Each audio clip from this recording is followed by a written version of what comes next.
Assalamualaikum warahmatullahi wabarakatuh. Perkenalkan nama saya Salwa Nur Salimah Madiananda. Di sini saya sebagai moderator kelompok 5. Nah, di sini kami akan mempresentasikan tentang kerajaan-kerajaan Islam di Maluku Utara, terutamanya di Kerajaan Ternate. Sebelumnya, saya akan memperkenalkan anggota saya. Yang pertama itu ada Gilar Gumelar, yang kedua ada Natasha Elizabeth Gultom, yang ketiga ada Panji Febri Ardita, dan yang terakhir ada Sabrina Putri Salsabila. Nah, saya akan mempresentasikan sejarah singkat terlebih dahulu. Bagaimana sih sejarah singkat kerajaan Islam di Maluku Utara?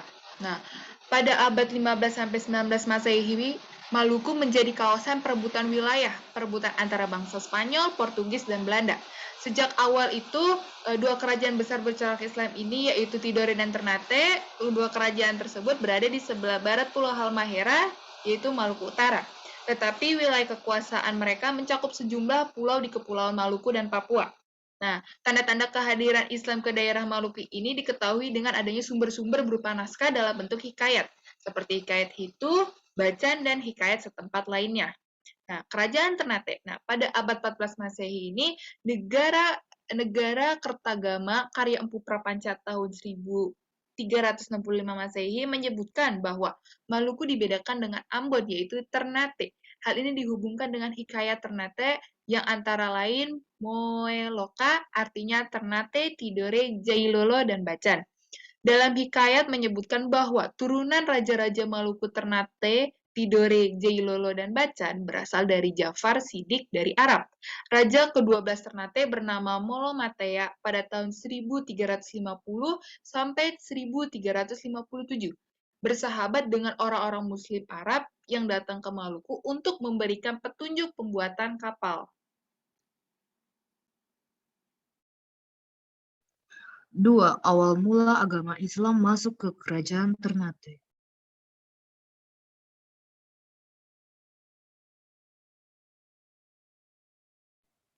Diceritakan pada masa pemerintahan Raja Marhum, ia bertemu dengan alim Jawa bernama Maulana Hussein yang mengajarkan membaca Al-Quran dan menulis huruf Arab yang indah, sehingga menarik perhatian keluarga dari raja dan rakyatnya. Meskipun demikian, perkembangannya baru pada masa Raja Cico atau putranya Gopi Baguna, dan dengan Zainal Abidin pergi ke Jawa untuk belajar agama dan iman Islam dan juga tauhid makrifat Islam. Sekembalinya dari Jawa, ia mubalik yang bernama Tubahalul. Yang ketiga, masa kejayaan Kerajaan Ternate. Kerajaan Ternate mulai mengalami kemajuan baik di bidang ekonomi, perdagangan, maupun di bidang politik. Lebih setelah putra Sultan Zainal Abidin menduduki tahta sekitar tahun 1535 Masehi. Kerajaan Ternate berhasil mempersatukan daerah-daerah Maluku Utara. Akan tetapi persatuan tersebut pecah karena datangnya bangsa Portugis dan Spanyol ke Tidore dan Ternate untuk memonopoli perdagangan. Pada tahun 1565 Masehi, Sultan Quirón mengadakan penyerangan kepada Portugis.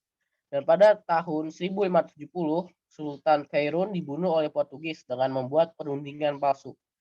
Perlawanan itu diteruskan di bawah pimpinan putranya, yaitu Sultan Bahabullah yang pada 28 Desember 1577 berhasil mengusir mundur Portugis dari Ternate.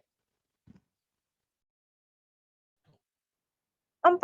Keagungan Sultan Baabdullah. Sultan Abdullah menyatakan dirinya sebagai penguasa seluruh Maluku, bahkan mendapatkan pengakuan kekuasaan sampai ke berbagai daerah.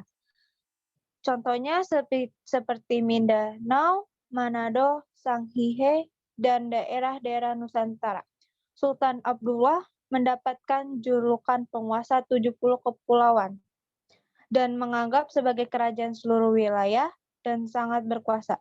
Pada akhirnya, Sultan Abdullah wafat pada tahun 1583.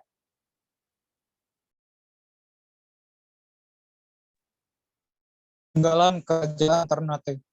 Pertama, Istana Kesultanan Ternate. Kedua, Masjid Jami Kesultanan Ternate. Ketiga, Kompleks Pemakaman Sultan Ternate. Keempat, yaitu benda-benda peninggalan di Museum Kesultanan Ternate. Di antara lain ada alat perang, singgasana Al-Quran, tulisan tangan Sultan atau Raja. Ya, sekian. Terima kasih.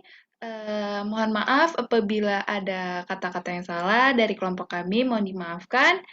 Wassalamualaikum warahmatullahi wabarakatuh.